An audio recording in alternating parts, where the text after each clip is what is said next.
armisticio, también la posibilidad de una tregua bilateral. Esto es lo que propone la guerrilla de la FARC con el fin de retomar los diálogos de paz. Seguimos conversando con Lorena Arraiz, periodista, también analista internacional, sobre este conflicto, nuevo conflicto entre el gobierno colombiano y el grupo rebelde. ¿Es posible una tregua bilateral, que el gobierno logre abandonar también las armas y las acciones en contra de los subversivos y que la guerrilla de esta manera también abandone los secuestros y todas las acciones? Fíjate, yo creo que hay un problema básico para que ambos grupos o ambos lados de este conflicto logren llegar a un acuerdo. Y es que ninguno tiene plena confianza en el otro. Y principalmente para tú llegar a un acuerdo, lo primero que tienes que tener es confianza en la otra parte. Evidentemente no ha habido tampoco demasiados indicadores como para generar esa confianza. Pero pues ni el gobierno confía plenamente en las FARC, ni las FARC confían en el gobierno. Entonces, claro, es difícil que se llegue a una tregua, a una pacificación del conflicto en Colombia, puesto que esto no existe. Ahora, si es posible o no es posible, bueno, creo que es la gran pregunta, ¿no?, de todos los colombianos y de todos los ciudadanos que estamos en la mira de este asunto. Ahora, sería interesante preguntarse cuál es la finalidad de sentarse en esa mesa, más allá de ese diálogo de paz que ya suena un poco reiterativo. ¿Cuál es realmente la finalidad de ambos grupos al sentarse en esa mesa en La Habana? ¿Qué es lo que está buscando cada uno de ellos? Porque decir la paz para Colombia ya es una cosa como muy etérea, ¿no? Utópica. Sí, es una utopía que sería fabuloso que se lograse, por supuesto, pero realmente cuando estás negociando, estás buscando, lamentablemente es así, estás buscando un beneficio. Estás buscando un beneficio para tu grupo. Bien lo dijo uno de los líderes de las FARC cuando se sentaron en la mesa a discutir uno de los puntos de la agenda de este diálogo, que fue, y algo que además ha traído una coletilla, bueno, inmensa, que es, ellos buscan participación política, por ejemplo. De los 6 puntos, uno de los que más llama la atención es que las FARC piden, casi exigen, que se les permita participar políticamente. Y entonces eso implicaría para el gobierno colombiano cambiar incluso la legislación, porque la legislación colombiana impide que cualquier persona que haya sido perseguida por la justicia se postule a un cargo de elección popular. ¿Y qué pasa si no han sido perseguidos por la justicia, como es una de las propuestas, que no vayan a juicio, que no vayan a cárcel, esas personas ni un día de cárcel, ni un día de cárcel, y que finalmente participen políticamente? Claro, pero ¿y qué es lo que van a buscar con esa participación política? Instaurar un Estado o un modelo de Estado, suponiendo que lograsen algún puesto público. ¿Qué tipo de Estado van a instaurar en Colombia? Hay que pensar un poco más a futuro y hay que medir muy bien las consecuencias que podría traer una acción de este tipo, ¿no? Y eso es lo que creo que el gobierno está tratando de trabajar con mediana paz.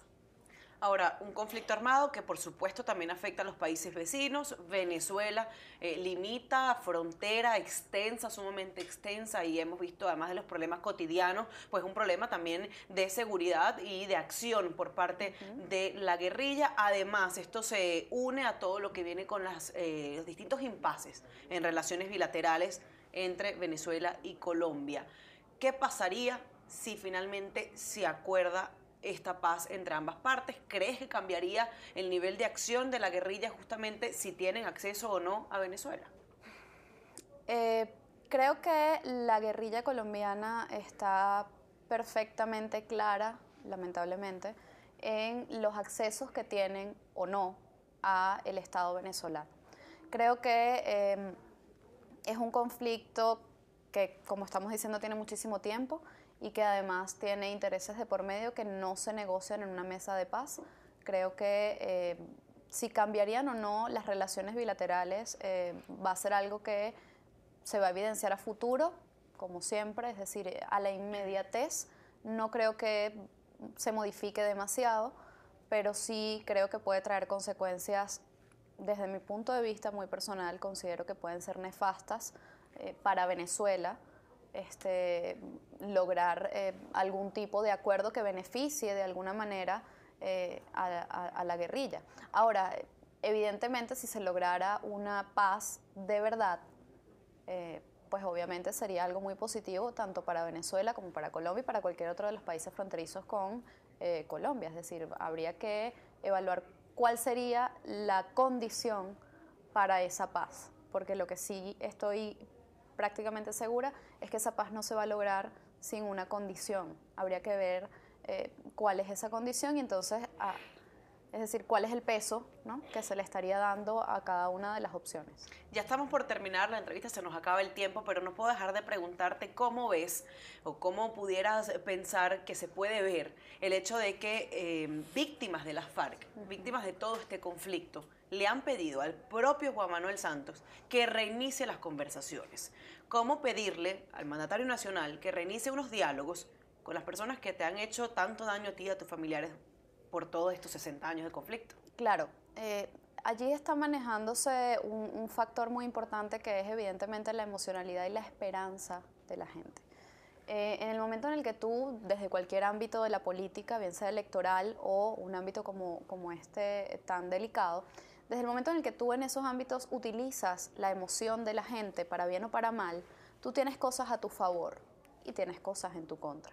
Entonces, ¿qué pasa? Las víctimas o los familiares de las víctimas que están solicitando al gobierno que reanude las conversaciones es porque tienen una esperanza mínima en que esas conversaciones traigan una especie de rendición de las FARC que permita que sus familiares sean liberados o rescatados y poder tenerlos de nuevo con ellos. Ya estas personas que están pidiéndole hoy al presidente Juan Manuel Santos que reanude esas conversaciones han agotado todos los recursos.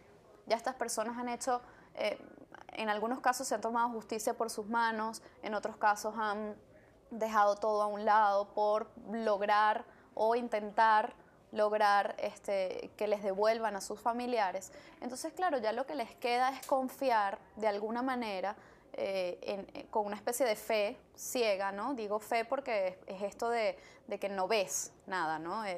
Confías a ciegas. Entonces, es tener esa fe en que el gobierno colombiano va a lograr de alguna manera casi utópica, pues que sus familiares sean devueltos con vida a su familia.